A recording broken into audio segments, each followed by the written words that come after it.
जैसे डाउनी का अटैक होता है खरबूज और तरबूज में थोड़ा कम होता है, खरबूजे में थोड़ा ज्यादा। सर्दी से गर्मी की तरफ जा रहे हो तो आप जिंक बेस्ड फंगीसाइड यूज करें, और गर्मी से सर्दी की तरफ आ रहे हो तो आप कॉपर बेस्ड फंगीसाइड ज्यादा यूज करें। मीठी, बहुत ज्यादा मीठी वैरायटी है, आप कंपेयर। नमस्कार किसान भाइयों, आज हम आए हैं दिनेश जी के पास, जिन्होंने एक गजब का जो है तरबूज लगा रखा है। ऐसी वैरायटी लगा रखी है जो बाहर से पीली है और अंदर से लाल है। तो हम इस वैरायटी के बारे में बिल्कुल डिटेल में जानकारी लेंगे। सर, स्वागत है आपका हमारे बेस्ट फार्मर्स यूट्यूब चैनल में। अपना परिचय हमारे किसान भाइयों को दीजिए सर। सबसे पहले किसान भाइयों को नमस्कार, मैं दिनेश शर्मा। ये एक समालका का हमारा फार्म है, रिसर्च स्टेशन है एक्चुअली, और यहाँ पे सारे कल्टीवेशन आप मेथड भी देख सकते हो। मैं सभी किसान भाइयों से रिक्वेस्ट करूंगा कि आप आइए, यहाँ कल्टीवेशन मेथड देखें और पूरी क्रॉप की डिटेल लें। आज जैसे सर आए हुए हैं, हम इनके क्वेश्चनों का जवाब देने की कोशिश करेंगे। सर, सबसे पहले बताइए कि लैंड प्रिपरेशन आप इस वैरायटी के लिए कैसे किया सर? देखिए, सबसे पहले हम जुताई करवाते हैं अच्छी, जितनी ज्यादा जुताई होती है लैंड उतनी अच्छी होती है। फिर हम ये बेड बनाते हैं, जैसे आप ये देख रहे होंगे। उसके बाद हम मल्चिंग सीट लगाते हैं इस पे। ये 2.5 फुट का बेड होता है, ड्रिप के साथ है ये।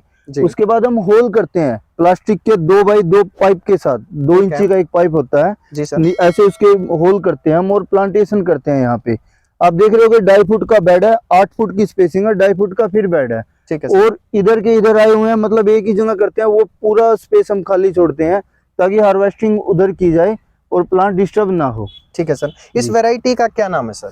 सर, ये विशाला सेगमेंट है। एक्चुअली विशाला में न्यू ट्रायल आया हुआ है। विशाला थोड़ा लंबे में है, ये राउंड में है। ये विशाला के ट्रायल हैं अभी हमारे पास। ठीक है सर। सर, क्या खासियत है इस वैरायटी की? सबसे पहले इसकी खासियत ये 5 स्टार फ्रूट, जो 5 स्टार होटल वगैरह होते हैं ये उनमें जाते हैं। जो नॉर्मल वैरायटी होती हैं उनसे 5 से 6 रुपए ये एक्स्ट्रा प्राइस मिलता है। ये अंदर से लाल है और हाई शुगर कंटेंट में है ये, यानी मिठास बहुत ज्यादा है इसमें। ठीक है सर। जी सर। बात करें सर इसके टाइमिंग की, तो सर आपने कब जो है इसमें प्लांटेशन की थी सर? देखिए, नॉर्मली जो खरबूजे तरबूज का टाइम होता है वो नवंबर टू मार्च होता है। जी सर। आप नवंबर लो टनल, दिसंबर लो टनल, उसके बाद आप नर्सरी सोइंग पे जा सकते हैं। दिसंबर नर्सरी सोइंग करके आप फरवरी ट्रांसप्लांट कर सकते हैं। फिर मार्च में आप डायरेक्ट सोइंग कर सकते हैं।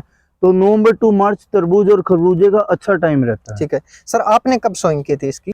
सर, ये फरवरी 1 में नर्सरी हमने तैयार की थी और ये मार्च की ट्रांसप्लांटिंग है। ठीक है सर। और कितने दिन में सर फ्रूटिंग आ जाती है इस प्लांट? सर, जो नॉर्मली तरबूज में फ्रूटिंग है वो 40 दिन में लेना स्टार्ट कर देता है तरबूज, और लगभग 70 दिन में हार्वेस्टिंग हो जाती है। ठीक है सर। न्यूट्रिशन की बात करें तो इनिशियली स्टेज में आपने क्या क्या न्यूट्रिशन इसमें दिया था और कैसे दिया था? देखिए, सबसे पहले न्यूट्रिशन की जैसे आप बात कर रहे हो तो हम बैक्टीरिया पे, स्पेशल सोइल हेल्थ पे और बैक्टीरिया पे काम करते हैं। न्यूट्रिशन की जो होती है वो अलग अलग स्टेज पे अलग अलग न्यूट्रिशन होता है। जैसे यहाँ गोबर की खाद दिया, प्रॉपर NPK, बैलेंस फर्टिलाइजर, मतलब कोई बैलेंस फर्टिलाइजर हम नहीं करते, पूरा बैलेंस फर्टिलाइजर इनको देते हैं। ठीक है सर जी। और कैसे देते हैं सर? फर्टिगेशन के द्वारा देते हैं या फिर नॉर्मल पहले?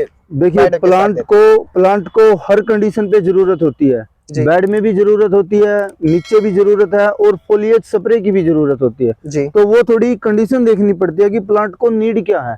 जिस चीज की प्लांट को जरूरत होती है उसी के हिसाब से हम कल्टीवेशन पूरा करते हैं और उसी के हिसाब से फर्टिगेशन करते हैं। ठीक है सर। कितने दिन की फसल है सर ये? सर, ये टोटल जो आप देख रहे हो ये भी ट्रायल है। जैसे मैं विशाला का आपको बता सकता हूँ, विशाला 70 दिन के लगभग की टोटल फसल है। 70 दिन में हार्वेस्टिंग आती है। मतलब 70 दिन में खत्म हो जाती है प्रोड्यूस? 70 दिन में स्टार्ट हो जाती है हार्वेस्टिंग। ठीक है सर।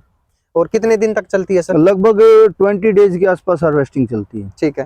अगर प्रोडक्शन की बात करें तो 1 एकड़ से कितना प्रोडक्शन एस्टिमेटली? जो विशाला का एक एस्टिमेट है पर प्लांट से 5 से 6 kg एक नॉर्मल होता है। जी सर। बाकी जैसा आप फर्टिगेशन करते हो वैसी पैदावार भी बढ़ जाती है। ठीक है जी। अगर सर बात करें इसमें इन्वेस्टमेंट की, तो 1 एकड़ में सर कितनी इन्वेस्टमेंट किसान भाई की लग जाती है? 1 एकड़ में मैं 1 बाय 1 आपको बताता हूँ। जैसे 12 से 13 हजार रुपए की ये मल्चिंग सीट होती है, 5 हजार का स्टार्टिंग का फर्टिलाइजर होता है। ठीक है। और लगभग 17 से 18 हजार का आप समझो सीड होता है, बीज हो गया। तो एक एवरेज समझे तो 40 से 45 हजार पर एकड़ ये स्टार्ट होती है। ठीक है सर। ये हो गई हमारी इन्वेस्टमेंट।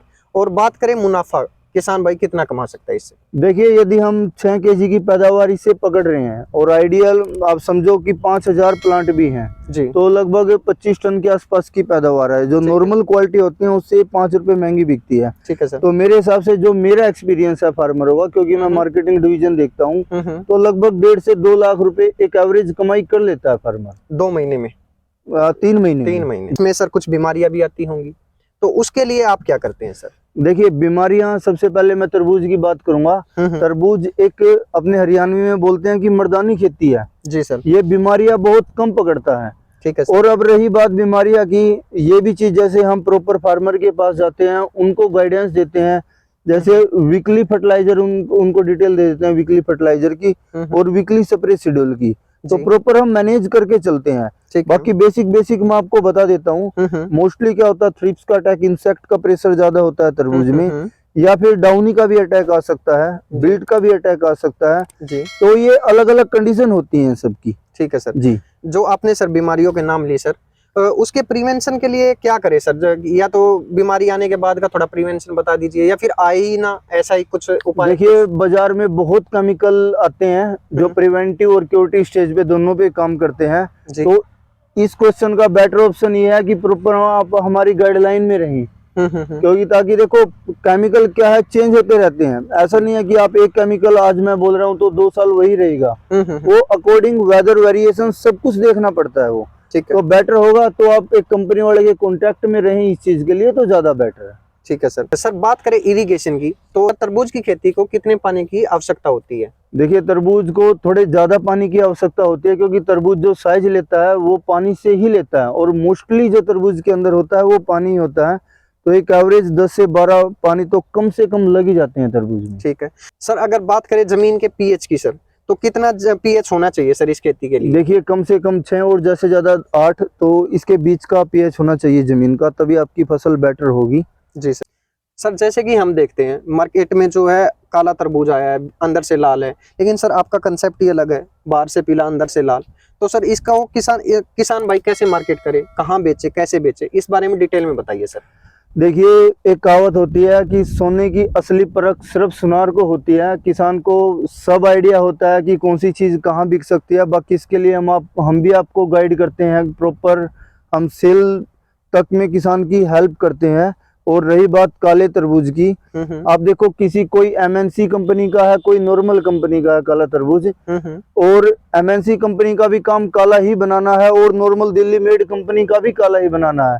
लेकिन जब एंड ऑफ कस्टमर के पास जो खाने वाला है, जब उसके पास वो तरबूज जाता है, वो कैसे पहचाने कि भाई ये एमएनसी कंपनी का है या ये लोकल दिल्ली कंपनी का है। तो स्पेशल हमारा इसी चीज पे फोकस रहता है, जो खाने वाला है वो सेटिस्फाई हो।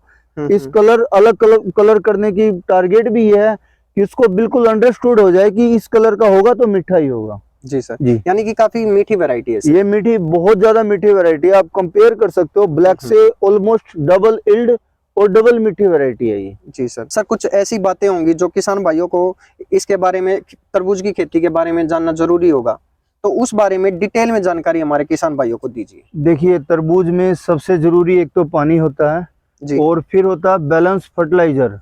बैलेंस फर्टिलाइजर का मतलब आप जैसे समझते हो, संतुलित फर्टिलाइजर होना चाहिए। जैसे हमारे शरीर में होता है ना, मान लो यूरिया बढ़ता है तो कोई अलग चीज कम होती है, या कोई बढ़ती है तो कोई कम होती है। शरीर भी बैलेंस है, ऐसे ही काम खेत का भी बैलेंस होना चाहिए। आपका मान लो नाइट्रोजन बढ़ता है तो कोई दूसरी चीज है जो वो कम हो जाएगी।